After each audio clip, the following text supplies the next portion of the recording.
तुम्हाला म्हणजे बाकी सगळ्यांबद्दल आहे तशी गॅरंटी? फडणवीसांबद्दल की ते भूमिका बदलणार नाहीत, अजित पवार भूमिका बदलणार नाहीत, शरद पवार भूमिका बदलणार नाही?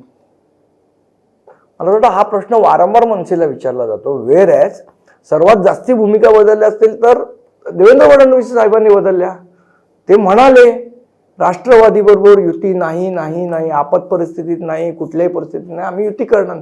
त्याच राष्ट्रवादी बरोबर पहाटे तुम्ही शपथविधी केलात. बरं, अजित पवार साहेबांवर मोदी साहेब बोलले की हा भ्रष्टाचारी माणूस आहे, त्याला तुम्ही सत्तेत घेतलं.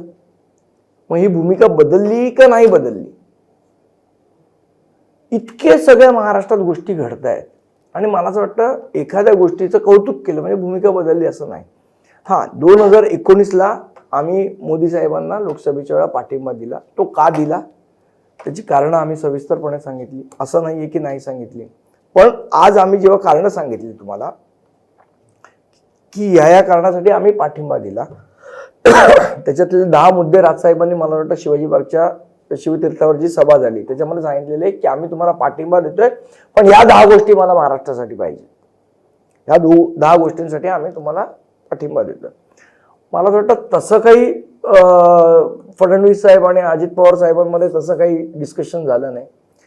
ज्या वेळेला 2019ला हा सगळा हे झाला त्यावेळेला सगळ्यांनीच भूमिका बदलल्या ना. जो काय प्रकार झाला तो म्हणजे शिवसेनेनी भाजपबरोबर युती करून निवडणूक लढवली, नंतर काँग्रेसबरोबर जाऊन त्यांनी आघाडी केली. त्यांनी भूमिका बदलली नाही का? त्यांनी पण बदलली. काँग्रेसने भूमिका बदलली नाही का? जी काँग्रेस शिवसेनेला पाण्यात बघत होती ती काँग्रेस शिवसेनेबरोबर गेली, मग काँग्रेसने भूमिका बदलली नाही का? मग आरोप मनसेवरच का? इतर लोकांवर का नाही आरोप? हा माझा प्रश्न आहे. प्रश्न आहे. 2009ला पक्ष स्थापन झाल्यानंतर जेव्हा पहिली विधानसभा निवडणूक मनसे लढली 13 सीट आली, मग 13 सीट थेट शिवसेनेच्या टाकल्या गेल्या. तो इतिहास पालिका मागच्या पालिका निवडणुकीने पण आहे. अनेक सीट ज्या आहेत मुंबईतल्या आमदारकीच्या ह्या मनसेमुळेच गेल्या आणि शिवसेनेचं बहुमत कमी झालं. म्हणजे आता त्याला काय तुम्ही कसं करा, तो कसा पाहिजे म्हणून काय? म्हणजे मला सॉरी मला प्रश्न, जेव्हा जेव्हा स्वतंत्र लढला तेव्हा शिवसेनेला म्हणजे उभाटा पक्षाला नुकसान झालेलं आहे.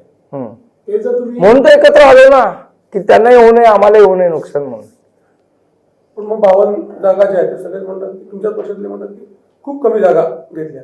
अजून माझा थोडा वेगळा दृष्टिकोन आहे त्याच्यामध्ये. मला असं वाटतं किती पेक्षा कुठल्या हे महत्वाचं होतं. जागेचा आकडा 30 आहे, 40 आहे, 20 आहे, 25 आहे का 52 आहे हा महत्वाचा विषय नाही. ज्या जागा आमच्याकडे आल्यात त्यातल्या आम्ही किती निवडून आणू शकतो हा महत्वाचा विषय आहे. त्यामुळे कितीपेक्षा कुठल्या हे महत्वाचं होतं. ठीक आहे, आता ते जागा वाटप ही प्रोसिजर टोटल पार पडलेली आहे त्यामुळे मला वाटत नाही आता की ते योग्य ठरेल की त्याच्यावर पूर्ण भाष्य करावं असं.